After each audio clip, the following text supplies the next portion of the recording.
एक एक करके करो। अंजलि की शादी कर ससुराल पहुंचने के साथ ही उसकी सास के हुक्म शुरू हो जाते हैं। हो गई शादी, बस मौज खत्म। कल से जल्दी उठकर काम पर लग जाना है। अरे माँ आज ही यहाँ आई है, इसे सब समझने के लिए कुछ दिन तो दो। मेरे और बहू के बीच की बात है, तू घर के मामले में ना बोलियो।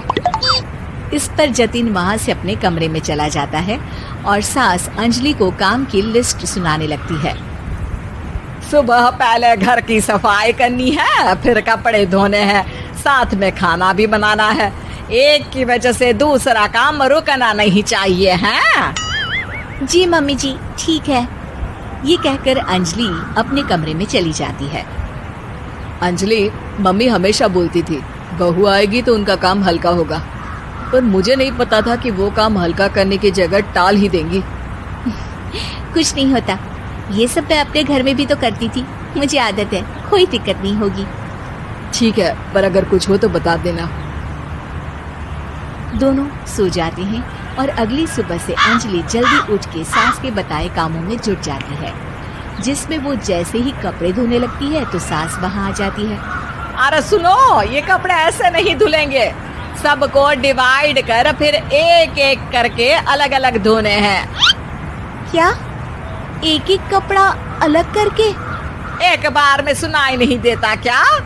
वही बोला है मैंने, लग जाओ काम पर हैं? सास की बात मानते हुए अंजलि एक एक करके कपड़े धोना शुरू करती है, जिसे करते हुए आधा दिन बीत जाता है। अरे रे, सुबह से कब दोपहर हो गई पता ही नहीं चला, अभी तो खाना भी बनाना है।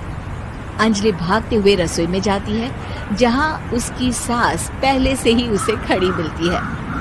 खाना बना लेना, देखो पहले पकोड़े तल दो और एक एक पकोड़े अलग अलग तलना, नहीं तो कोई कच्चा कोई पक्का रह जाता है।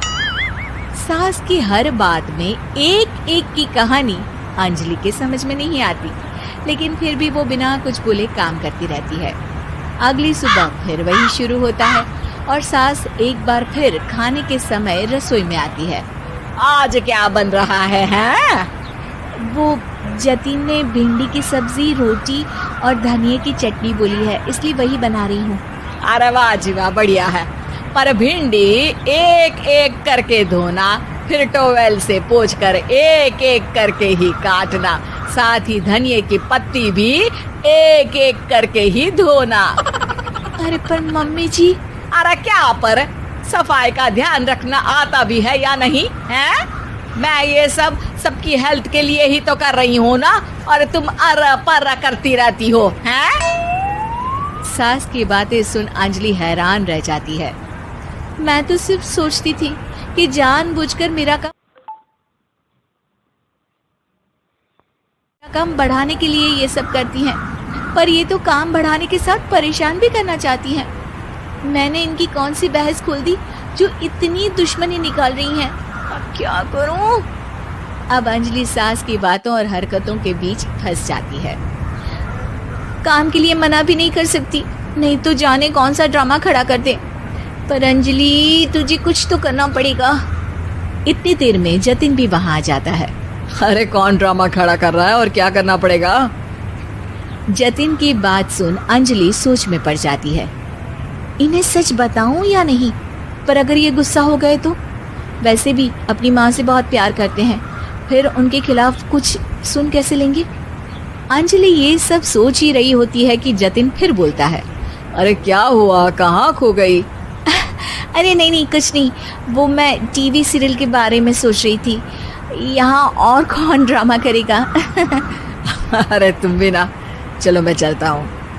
इसके बाद कुछ दिनों तक अंजलि सास को सबक सिखाने के लिए अलग अलग प्लान सोचती रहती है, पर उसे सास के एक एक करके काम करवाने की आदत बंद करने का कोई तोड़ नहीं मिलता।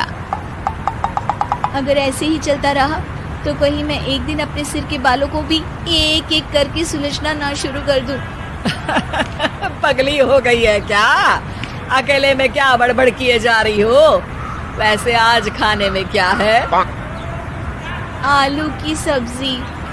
तो फिर आलू को अच्छे से काट कर उसके कटे हुए कपड़ों को एक एक करके ही धोना है। बिल्कुल, इसे कैसे भूल सकती हूँ। मेरे जी का जंजाल। अरे बातें कम काम ज्यादा है। अंजलि एक बार फिर सास के कहे अनुसार काम करने लग जाती है, जिसमें सब्जी बनाते हुए उसके दिमाग में एक आइडिया आता है और वो सास को आवाज लगाती है। मम्मी जी सुनिए, जरा इधर तो आना। अंजलि की आवाज सुन सास रसोई में आती है। अरे क्या हुआ, क्यों गला फाड़ कर चिल्ला रही हो? कुछ नहीं, वो सुबह कपड़े धोने की जल्दी में नहाई नहीं थी और अब शाम की पूजा भी करनी है, तो आप जरा सब्जी देख लीजिए ना, तब तक मैं नहा कर आती हूँ। अंजलि सास को रसोई में छोड़कर नहाने चली जाती है। इसी तरह देखते देखते 4 घंटे बीत जाते हैं, लेकिन अंजलि बाथरूम से बाहर ही नहीं निकलती, जिसे देख सास उसे आवाज लगाती है। अरे बाथरूम में ही समाधि लगा ली क्या? यहाँ सब्जी बनकर ठंडी भी हो गई और अभी तक तेरा नहाना खत्म नहीं हुआ।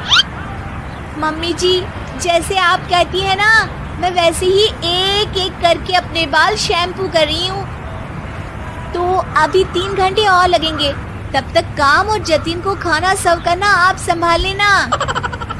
इस तरह अपने नहले पर बहू का दहला देख सास शॉक्ड रह जाती है, जिसके बाद से घर में एक एक करके करने का आलाप बंद हो जाता है।